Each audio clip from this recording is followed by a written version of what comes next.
வணக்கம். என் பெயர் Sreeja. 3rd CS. இன்றைய செய்தி. பட்டினி சாவுகள் தொடரும் நிலையில் பெருமளவில் வீணாகும் உணவுப் பொருட்கள். பட்டினி சாவுகள் தொடரும் நிலையில் கோடிக்கணக்கான டன் உணவுப் பொருட்கள் வீணாக்கப்பட்டு வருவதாக உலக உணவு தினத்தில் சமூக மேம்பாட்டு அமைப்புகள் வேதனை தெரிவித்துள்ளது.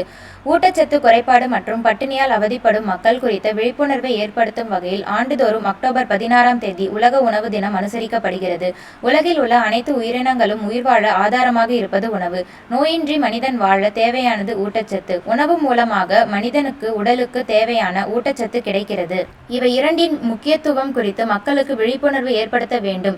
ஏழை எளிய அடித்தட்டு மக்களுக்கு இவை தங்கு தடையின்றி கிடைக்க செய்ய வேண்டும் என்ற நோக்கத்துடன் உலக உணவு தினம் அனுசரிக்கப்பட்டு வருகிறது. இந்த நாளானது ஒவ்வொரு ஆண்டும் ஒரு கருப்பொருளை மையமாக வைத்து கடைபிடிக்கப்படுகிறது. இந்த வகையில் நடப்பாண்டு தண்ணீரே உயிர், தண்ணீர் தான் உயிர் என்ற கருப்பொருளில் அனுசரிக்கப்படுகிறது. விரைவான மக்கள் தொகை பெருக்கம், பொருளாதார மேம்பாடு, நகரமயமாக்கல், காலநிலை மாற்றம் போன்றவற்றால் நீராதாரம் பெருமளவில் பாதிக்கப்பட்டு வருகிறது. எனவே உயிர்களின் தாகம் தீர்க்கும் தண்ணீரின் அத்தியாவசியத்தை உணர்ந்து நீர்வள மேம்பாடுகளில் அதிக கவனம் செலுத்த வேண்டும் என்பதே இந்த கருப்பொருளின் நோக்கம். அதே நேரத்தில் பசியோடு யாரையும் விட்டுவிடாதீர்கள் என்ற மனிதநேய இலக்கும் இத்தினத்தின் உயர்ந்த நோக்கமாக உள்ளது. நாடு நவீன வளர்ச்சிகளில் முன்னேறி கொண்டிருக்கும் இன்றைய காலகட்டத்திலும் ஒருவேளை உணவுக்கு ஏங்கி தவிக்கும் மக்கள் நம்மிடையே வலம் வந்து கொண்டிருப்பதை அன்றாடம் பார்க்கிறோம். உலகளவில் 4 நொடிகளுக்கு ஒரு பட்டினி சாவு நிகழ்வதாகவும் ஒரு நாளைக்கு சராசரியாக 19,700 பேர் பட்டினியில் பலியாவதாகவும் 200க்கும் மேற்பட்ட தன்னார்வ தொண்டு நிறுவனங்கள் நடத்திய ஆய்வில் தகவல் தெரிவிக்கப்பட்டுள்ளது. இது ஒருபுறம் இருக்க, குப்பை தொட்டிகளில் அழுகிய நிலையில் கோடிக்கணக்கான டன் உணவுப் பொருட்கள் கொட்டப்பட்டு வருவதும் அன்றாட நிகழ்வாக உள்ளது.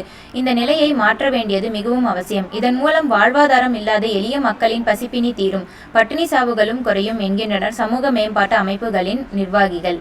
இது குறித்து அவர்கள் மேலும் கூறியதாவது: உலகம் விஞ்ஞானத்தில் உச்சம் தொட்டு நிற்கிறது. பூமியில் இருந்தபடி வேற்று கிரகத்தை ஆய்வு செய்யும் அளவிற்கு மனித சமூகம் வளர்ந்து விட்டது. கற்பனையில் கூட நினைத்து பார்க்க முடியாத அளவுக்கு பொருளாதாரமும் ராக்கெட் வேகத்தில் பறந்து கொண்டிருக்கிறது. ஆனாலும் இந்த நவீன காலகட்டத்தில் பட்டினி சாவுகள் இன்றளவும் தொடர்ந்து கொண்டே இருக்கிறது என்பது வேதனையின் உச்சம். அதிலும் 4 நொடிகளுக்கு ஒருவர் பட்டினியால் உயிரிழக்கிறார் என்பது மனித சமூகத்தில் கொடுமையின் உச்சம். இந்த கொடுமை தொடர்ந்து அரங்கேறி வரும் நிலையில் கடந்த 2021ஆம் ஆண்டில் ஐக்கிய நாடுகள் சபை உணவு கழிவு குறியீடு அறிக்கையை வெளியிட்டது. அதில் உலகம் முழுவதும் ஒவ்வொரு ஆண்டும் சுமார் 70 மில்லியன் டன் உணவு வீணாகிறது என்று தெரிவித்துள்ளது. இந்தியாவில் ஒவ்வொரு குடும்பமும் ஆண்டுதோறும் சராசரியாக 50 கிலோ உணவை வீணாக்குவதாக தெரிவித்திருந்தது. அதாவது உணவை வீணாக்குவோரில் இந்தியரின் பங்கு 7% என்று தெரிவித்திருந்தது.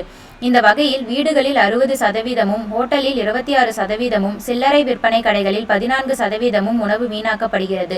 பயன்படுத்தாமல் விட்ட உணவு வகைகளை முறையாக சேகரித்தாலே பசியோடு இருக்கும் பல கோடி மக்கள் வயிறார சாப்பிட முடியும். இதற்காக நாம் பெரிய செயல் திட்டங்களை எல்லாம் வகுக்க வேண்டிய அவசியமே இல்லை. நமது வீட்டருகே வறுமையோடு பசியோடும் இருக்கும் மக்களை அணுகி உணவை வீணாக்காமல் பாதுகாத்து அவருக்கு வழங்கினாலே போதும். இதன் மூலம் அவர்களின் பட்டினி தீர்ந்து பசிப்பணி போக்கப்படும். இவ்வாறு அவர்கள் கூறினார்கள். நன்றி.